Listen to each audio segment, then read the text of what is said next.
I was staring at the locked door of my own garage when I realized that the key I had used for the past 8 years no longer worked. And standing between me and my toolbox was a shiny new Porsche that definitely was not mine. My name is Lucas Porter, and I own a commercial building in Phoenix, Arizona that I converted into mixed-use space 3 years ago. The ground floor has my auto restoration shop, and I rent out the upper floors as residential units. It has been a solid investment, something I had worked my rear end off to afford after leaving my corporate job in 2019. The building sits in a neighborhood called Arcadia, one of those areas that has gotten trendy over the past decade, with young professionals moving in, and old ranch houses being torn down for modern boxes. About 2 years ago, some of the newer residents formed a homeowners association. I did not pay much attention at first because, well, I own my building outright. I'm not part of their little club. But apparently, that detail did not matter to them. It was a Tuesday morning in March 2026 when I pulled up to my building and saw the new lock on my garage door. I'd left early that morning to pick up parts for a 1967 Mustang I was restoring, and when I got back around 10, everything had changed. I tried my key 3 times before I walked around to the side entrance. That door was open, thank goodness, but when I got inside, I nearly dropped the box of carburetor parts I was carrying. The Porsche sat right in the middle of my workspace. My toolboxes had been shoved against the wall. The Mustang I had been working on was gone. Just gone. I pulled out my phone and called my assistant, Marcus, who was supposed to open the shop at 9. Marcus, where are you? Mr. Porter? I'm at the coffee shop down the street. When I got to the shop this morning, there were 2 guys changing the locks. They said the building was under new management and I needed to leave. I tried calling you, but it went to voicemail. I checked my phone. Sure enough, 3 missed calls. What guys? Who were they? They had HOA badges, said something about violations and property reassignment. I figured you knew about it. I hung up and stood there in my own garage, trying to process what was happening. Property reassignment. I own this building. There is no HOA jurisdiction over commercial property, and even if there were, you cannot just take someone's property. I was about to call the police when I heard voices outside. I walked to the front entrance and saw 2 women standing on the sidewalk, both holding clipboards and looking very pleased with themselves. The first one I recognized. Her name was Brenda Whitmore, and she was the HOA president. She was in her early 50s with that specific haircut that screams, "I want to speak to your manager," and a pantsuit that probably cost more than my monthly mortgage used to. The second woman was younger, maybe 30s, and had the look of someone who enjoyed telling people no. "Excuse me," I said, keeping my voice level. "Want to explain why my garage has a new lock and someone else's car in it?" Brenda turned to me with a smile that did not reach her eyes. "Mr. Porter, we have been trying to reach you about your multiple violations." "Violations of what? I am not part of your HOA. Your property is within the Arcadia Heights district, which falls under our jurisdiction as of January 1st. You should have received the notification." "I received nothing, and even if I had, you do not have authority over commercial buildings." The younger woman stepped forward. "Actually, according to the updated city ordinance passed last year, mixed-use properties fall under residential HOA guidelines if more than 50% of the space is residential. Your building qualifies." I stared at her. That's insane. And even if that were true, you cannot just lock me out of my own property. Brenda's smile got tighter. You accumulated 17 violations over the past 6 weeks. Failure to respond to notices results in emergency remediation, which includes temporary reassignment of misused space. Temporary reassignment? That is not a thing.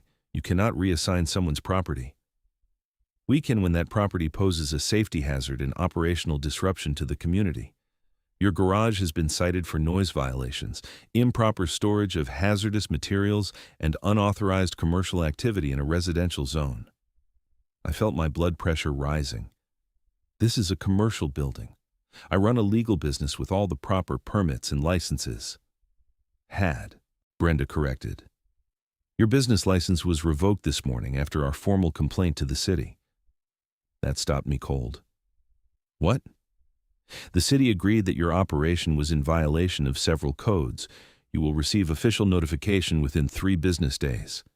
This was spiraling out of control way too fast. I pulled out my phone again. "Who are you calling?" the younger woman asked.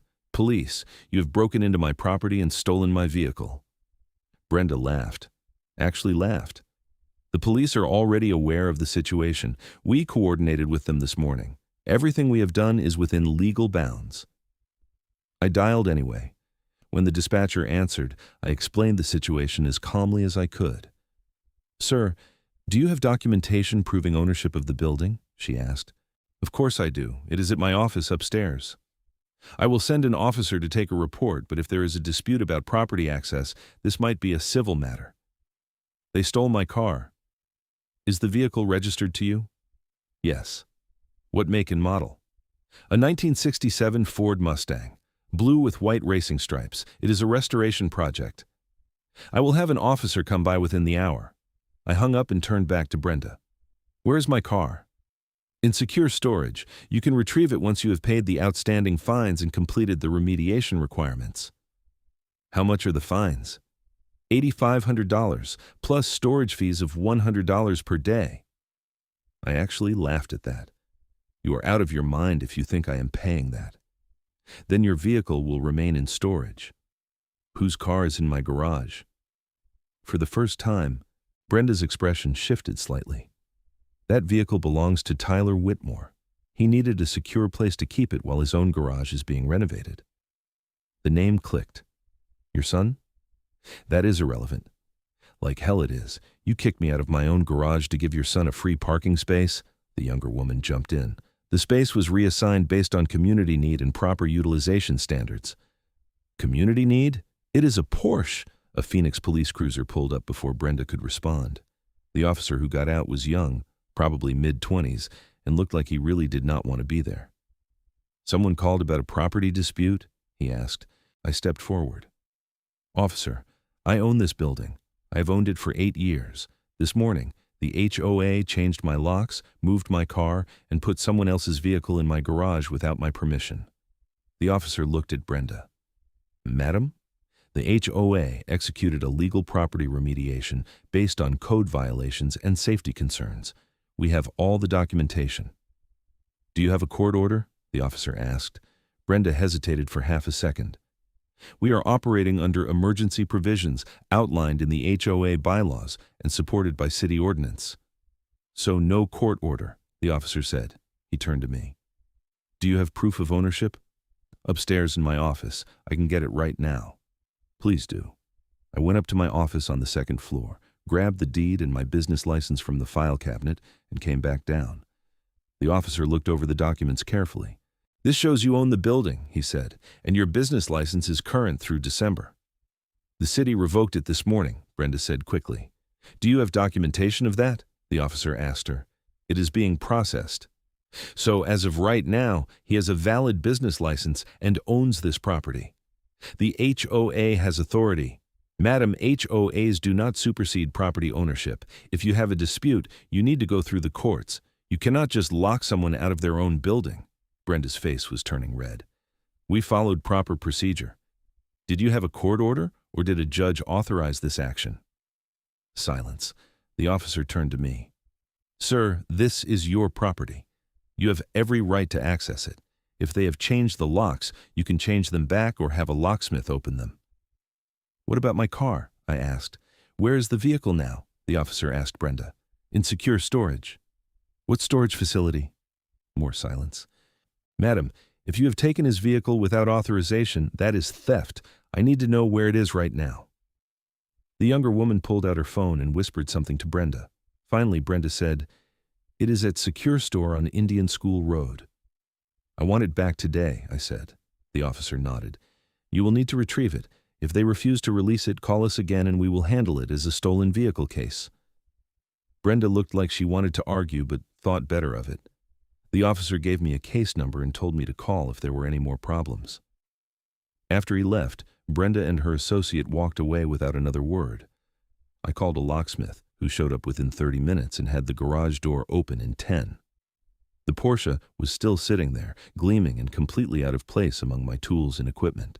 I took photos of everything, documenting the Porsche's position, the license plate, and the general disruption to my workspace. Then I called Secure Store. Hi, I need to pick up a vehicle that was brought in this morning, a '67 Mustang. Name? Lucas Porter. I heard typing. I do not see that name on the authorization list. It is my car. I own it. I did not authorize anyone to bring it there. Hold on. More typing. Sir, this vehicle was brought in under an HOA seizure order. We cannot release it without HOA authorization. That's not legal. The police were just here. The HOA had no right to take it. You will need to take that up with the HOA, sir. I took a deep breath. I will be there in 20 minutes with the police. I called the non-emergency number again and explained the situation. The dispatcher sounded tired but said she would send an officer to meet me at the storage facility. Before I left, I walked around the Porsche and took more photos. Then I noticed something interesting. The registration sticker on the plate was expired, not just by a few days, by 4 months. I took a close-up photo of that, too. The storage facility was a sprawling complex of units and outdoor parking spaces. I found my Mustang in the back lot, sitting under the sun with no cover. The paint job I had just finished was going to be ruined if it stayed out here. The same officer from earlier met me at the office. They will not release it without HOA authorization, I told him. The officer went inside and came back out with the manager, a tired-looking guy in his 40s.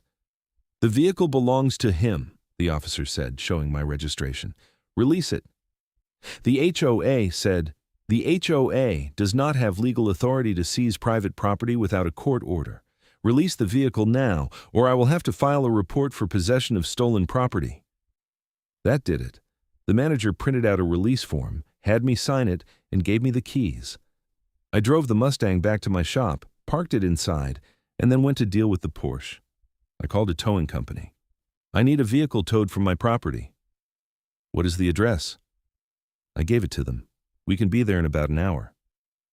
While I waited, I called my lawyer. Her name is Rachel Kim, and she specializes in property law. I had used her when I bought the building, and she was sharp as they come. Lucas, what's going on? I explained the whole situation. She listened without interrupting, which I appreciated. They do not have legal standing to do any of this, she said when I finished. HOAs can enforce rules on properties that voluntarily join the association, but they cannot force commercial buildings into membership, even with mixed use, and they absolutely cannot seize property or reassign access without a court order. That is what I thought. What do I do? First, document everything. You said you took photos. Yes. Good. Send them to me. Second, file a police report for theft of services and illegal eviction, even if it was only for a few hours. Third, send a formal cease and desist letter to the HOA. I will draft it today. And fourth, we need to look into whether they actually got your business license revoked. Can they do that? Not easily. It would require proof of actual code violations, and even then, there is a hearing process. Let me make some calls. The tow truck arrived while I was on the phone. I pointed to the Porsche, and the driver hooked it up. Where to? He asked. I gave him Brenda's address, which I found on the HOA website. If she wanted her son's car stored somewhere, she could store it at her own house. Marcus came by around 2, looking nervous. Is it okay for me to come back? Yeah, we are good. Sorry about this morning. What the hell happened? I gave him the short version while we moved the toolboxes back into place and cleaned up. That is crazy, he said. Can they really do that? No, they thought they could, but they were wrong.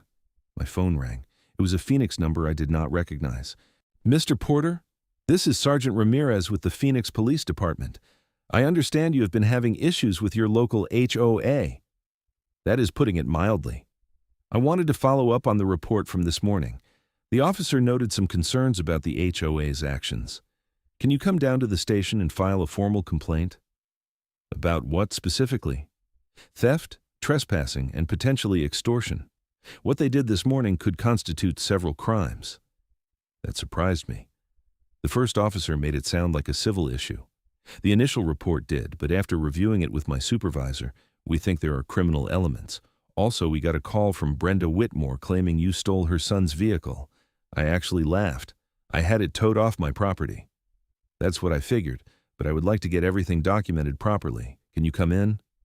I will be there in 30 minutes. The police station was busy for a Tuesday afternoon. Sergeant Ramirez met me in the lobby and took me back to a small office. "Tell me everything from the beginning," he said. I went through the whole story again, showing him the photos on my phone. He took notes and had me email the photos to his official address. "The expired registration on the Porsche is interesting," he said. "We can cite the Sun for that." "Can you do anything about the HOA?" "That depends. Did they actually file a false report with the city about your business license?" "My lawyer's checking." "If they did, that is fraud. Let me know what she finds out." He slid a business card across the desk. "Call me directly if they try anything else," Rachel called while I was driving back to the shop. "Okay, so here is what I found out. Someone did file a complaint with the city about your business, but it was anonymous. The city opened an investigation, but your license was never revoked. It is still active. Brenda said it was revoked this morning." She lied. "I spoke to the licensing department. They have no record of any revocation, and even if they were going to revoke it, you would get at least 2 notices and a hearing first." "So she just made it up?" "Looks like it. That is fraud, by the way, making false statements to interfere with someone's business. The police want to know if they filed false reports." "They did. I have the complaint on file. It was full of fabricated violations. I am putting together a package for the police and the city attorney." "What about the HOA itself? Can we go after them?" "Absolutely. I am drafting a lawsuit for harassment, illegal eviction, theft, and interference with business operations. We can ask for damages, legal fees, and an injunction preventing them from targeting you again." "How much is this going to cost me?" "I will do it on contingency. We are going to win this, Lucas. What they did is so far over the line, I am honestly shocked." That was reassuring, at least. Things were quiet for the rest of the week. I changed all the locks on the building, installed security cameras at every entrance, and put up a large sign on the garage door that said, "Private property, no HOA access." Then on Saturday, I got a letter in the mail. It was from the HOA, and it was glorious in its absurdity. "Dear Mr. Porter, you are hereby notified that you have accumulated additional violations, including unauthorized signage, failure to maintain approved exterior color scheme, and removal of HOA property without authorization. Your total fines now amount to $14,300. Payment is due within 10 days, or further legal action will be taken." I took a photo of the letter and sent it to Rachel. She called me 5 minutes later, laughing. "HOA property? The Porsche? I guess so. This is gold. They are doubling down on their illegal actions in writing. Forward this to Sergeant Ramirez, too." I did. He called me back that afternoon. "We have enough for charges now. The false statements about your business license, the illegal seizure of your vehicle, and now this letter claiming you stole HOA property when it was never theirs to begin with. I am bringing this to the district attorney on Monday." "What kind of charges?" "Theft, fraud, filing false reports, and possibly conspiracy if we can show that multiple HOA board members were involved." "How long will that take?" "Depends on the DA's workload, but given how clear-cut this is, probably a few weeks." On Monday morning, I got a visitor at the shop. It was a guy in his mid-20s wearing expensive clothes and an attitude to match. "Are you Lucas Porter?" "Who is asking?" "Tyler Whitmore. You towed my car." The Sun. "I removed an unauthorized vehicle from my property." "That is my garage. My mom arranged it." "Your mom does not own this building. I do." "She is the HOA president. She has authority over HOA members. I am not a member." He stepped closer, trying to intimidate me. He had a few inches on me, but I have been working with my hands for 20 years. I was not impressed. "You're going to pay for any damage to my car." "There is no damage. I had it towed properly. You are lucky I did not have it impounded, considering your registration is 4 months expired." His face went red. "That is none of your business." "It is when you illegally park it on my property. Now get out before I call the cops." "My mom is going to make your life hell." "She is already trying. It is not working out for her. Now leave." He stood there for another few seconds, clearly wanting to escalate, but finally turned and walked away. Marcus had been watching from the corner. "That guy is a piece of work. Entitled rich kid. Thinks the rules do not apply to him. Like mother. Like son." That evening, Rachel emailed me a draft of the lawsuit. It was 23 pages of legal language, but the summary was clear. We were suing Brenda Whitmore personally, the HOA as an organization, and the other board members for a laundry list of violations. We were asking for $50,000 in damages plus legal fees. "This is great," I told her on the phone. "I'm filing it tomorrow. I also got a hearing date for the restraining order, next Friday." Restraining order? Against the HOA, to prevent them from accessing your property or contacting you except through legal channels. Given their pattern of harassment, the judge will likely grant it. The next 2 weeks were surprisingly quiet. The HOA did not contact me, no one showed up at the building, and I was able to get back to work. Then I got a call from Sergeant Ramirez. "The DA approved charges. We are picking up Brenda Whitmore tomorrow morning." Serious charges? 3 felonies, 5 misdemeanors. The other board members are getting misdemeanors for now, but if we find evidence they actively participated, they could face felonies too.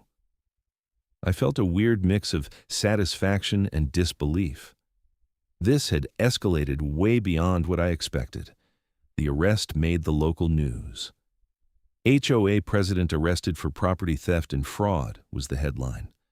The story included quotes from other homeowners in the neighborhood who had their own horror stories about Brenda's reign as president.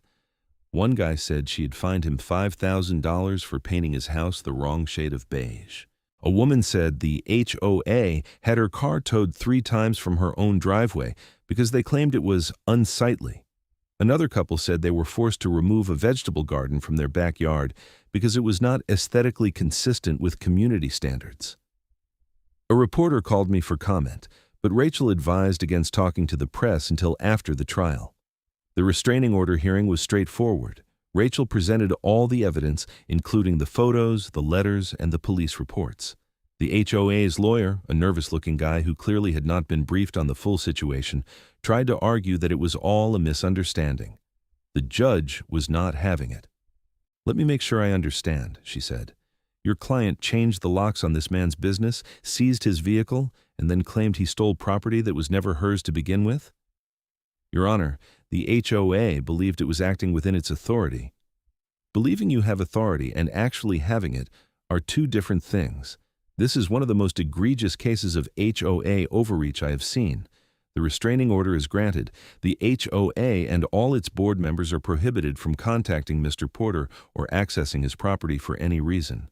Violation of this order will result in immediate arrest. The lawyer looked miserable. I felt pretty good.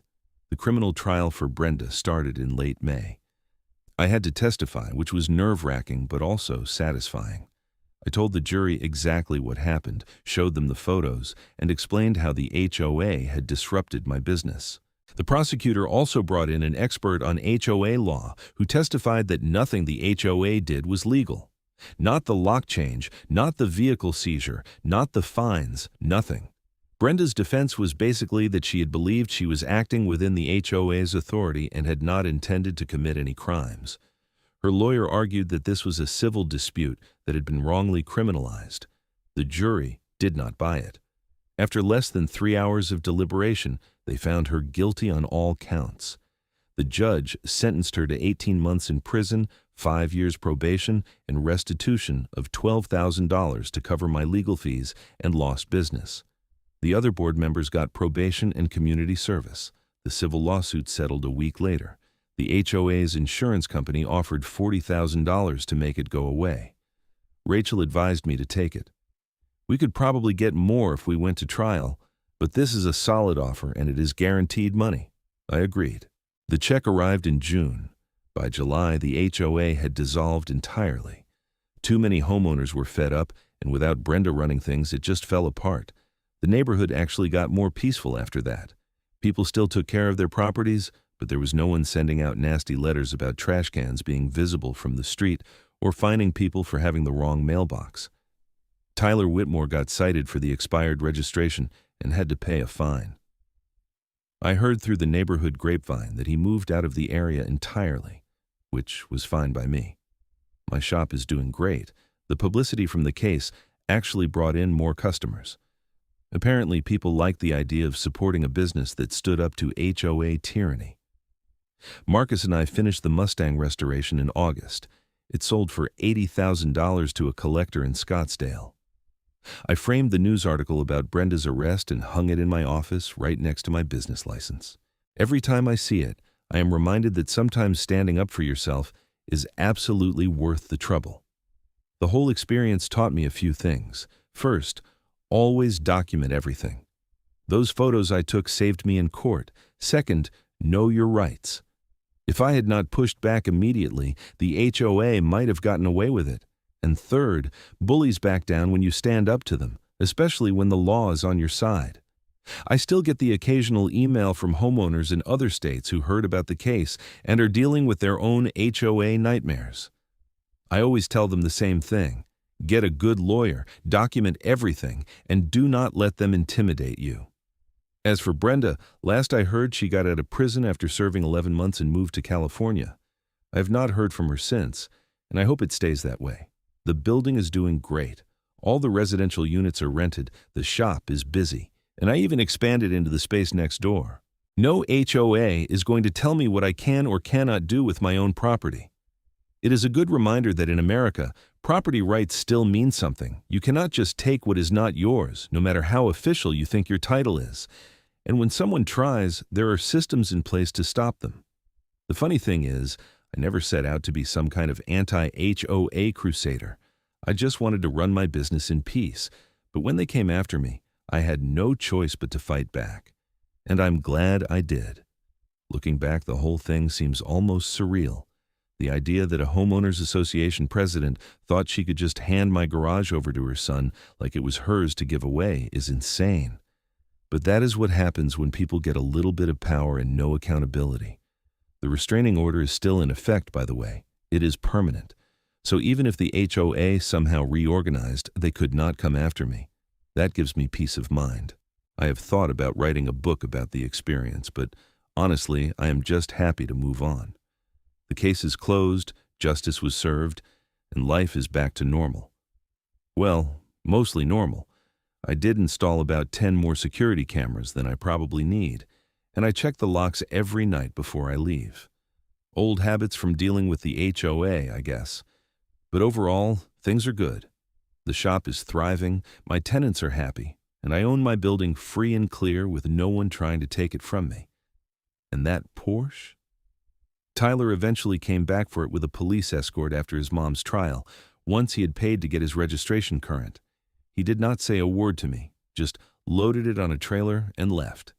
I have not seen him since. The neighborhood is better without the HOA. People actually talk to each other now instead of reporting each other for violations. There's a guy down the street who painted his house bright yellow last month, and you know what? It looks great. No one complained, no one got fined, and the world kept turning. That is how it should be. Your property, your choice, as long as you are not hurting anyone. I sometimes wonder if Brenda learned anything from all this. Probably not. People like that rarely do. But at least she cannot hurt anyone else for a while. As for me, I learned that standing up for yourself is not just about pride or principle, although those matter too. It is about drawing a line and saying, this far and no further. Because if you do not stand up for yourself, no one else will. And honestly, I am proud of how I handled it. I did not back down. I did not let them intimidate me, and I used the system the way it is supposed to work. I documented everything, hired a good lawyer, worked with the police, and let the courts decide. That is how you handle bullies with authority. The best part is knowing that other people in the neighborhood saw what happened and realized they do not have to put up with HOA abuse either. A few of them have reached out to thank me for standing up to Brenda. One couple said they were planning to sell their house because of the HOA harassment, but after seeing her get arrested, they decided to stay. That feels good. Not just winning my own case, but helping other people find their courage too. I still have all the documentation from the case in a file cabinet in my office. The photos, the letters, the court documents, all of it. I probably do not need to keep it anymore, but it is a good reminder of what happened and why it mattered. Marcus jokes that I should start a consulting business for people fighting their HOAs. I laugh it off, but honestly, if someone asked for advice, I would give it. No one should have to go through what I went through, but if they do, They should know there is a way to fight back and win. The Mustang that started this whole mess in a way is gone now. The collector who bought it loves it and sends me photos occasionally. It is living its best life in a climate-controlled garage in Scottsdale, which is more than it would have gotten sitting outside at that storage facility. I have started work on a new project, a 1970 Chevelle SS that needs a complete frame-off restoration. It is going to take at least a year, but I'm looking forward to it.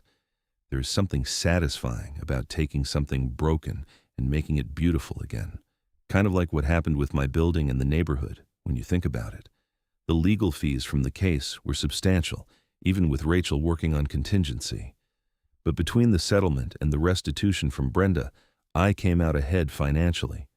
More importantly, I came out with my property and my business intact.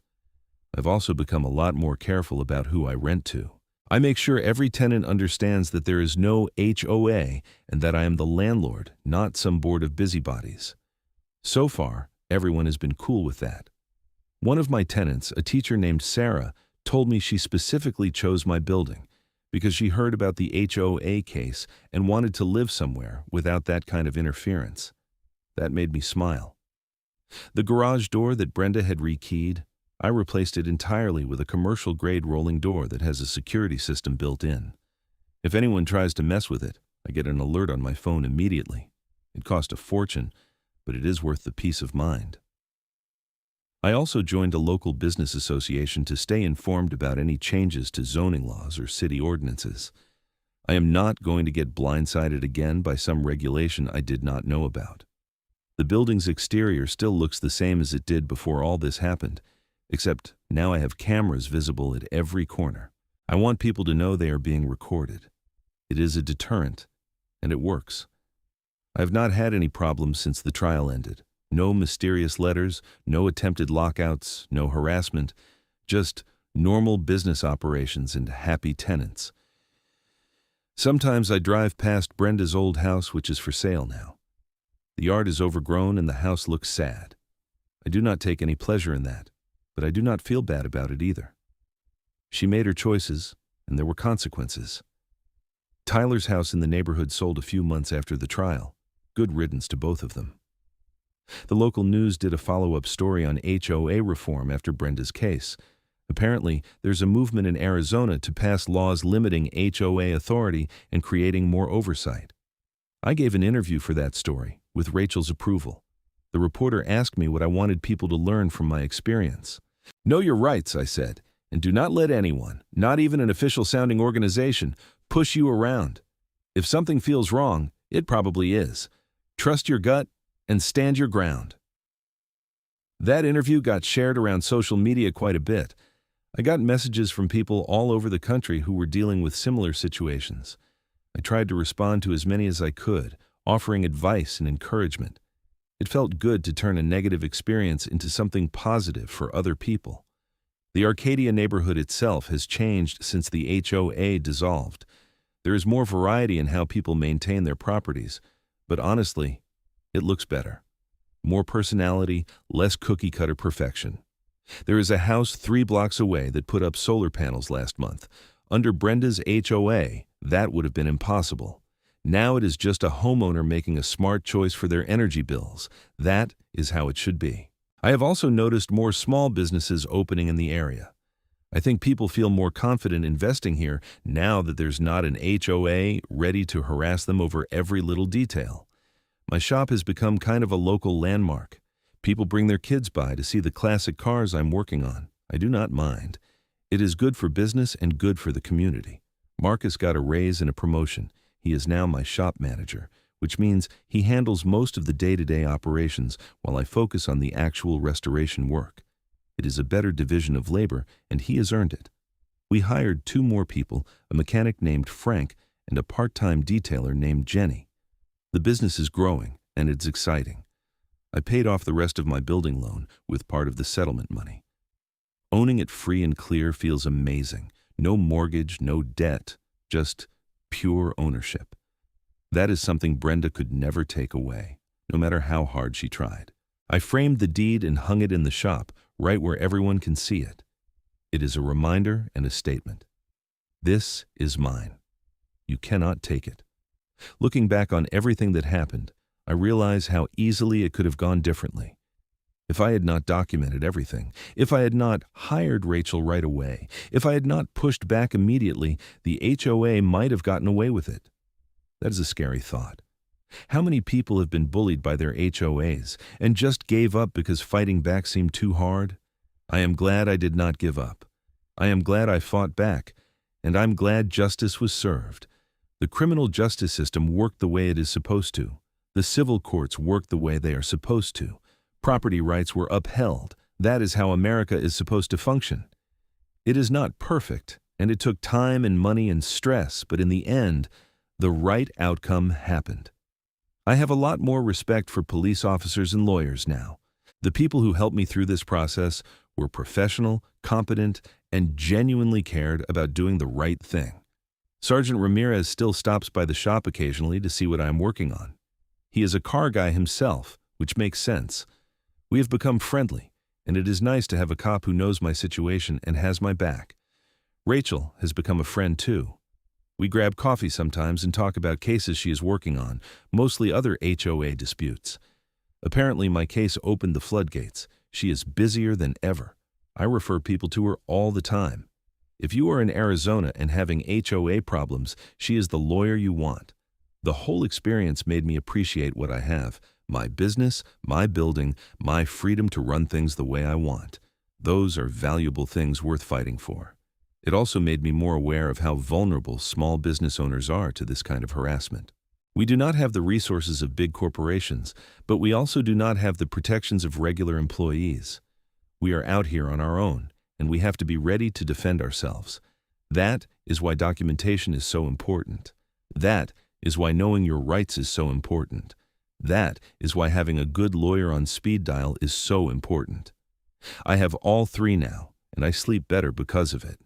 The shop is closed on Sundays, and I usually spend that day working on personal projects or just relaxing.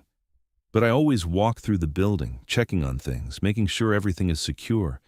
It has become a ritual, a way of reaffirming that this place is mine, and no one is going to take it from me. Sometimes I think about what would have happened if I had just paid the fines and gone along with the HOA's demands. I would have been out thousands of dollars, my business would have been disrupted, and Brenda would have gotten away with it. Worse, she would have kept doing it to other people.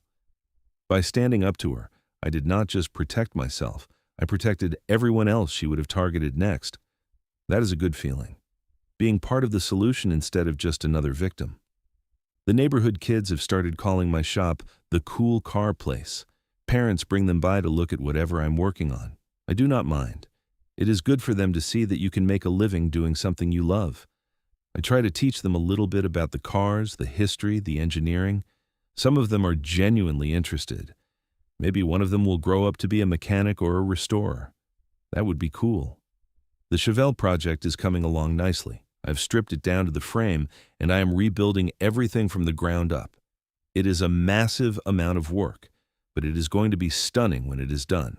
I've already had 3 people ask to buy it, and I have not even started the bodywork yet.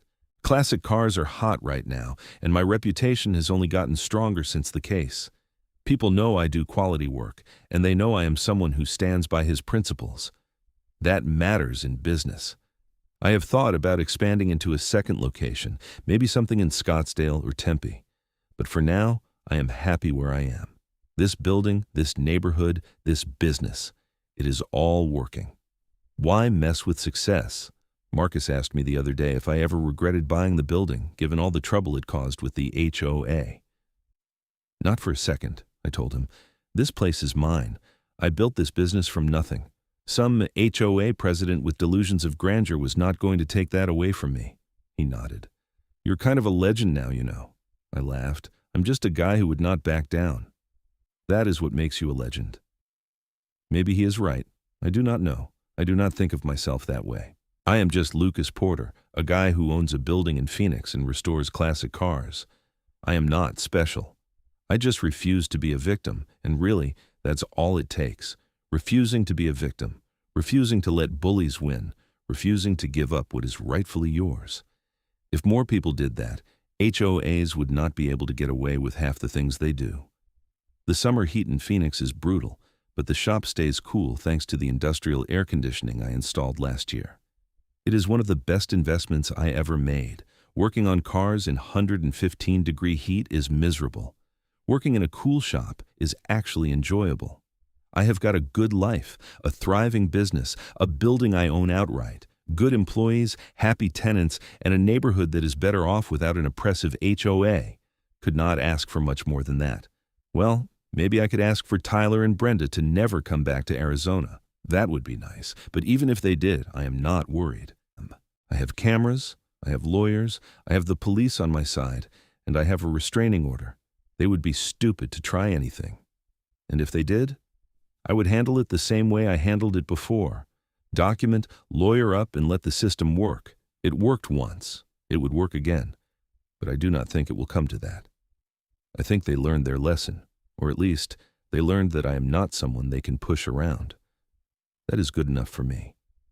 The sun sets over Phoenix, painting the sky in shades of orange and purple. I lock up the shop, set the alarm, and head upstairs to my office to finish some paperwork. Another day, another victory for the little guy who stood up to the HOA and won. And you know what? It feels pretty damn good.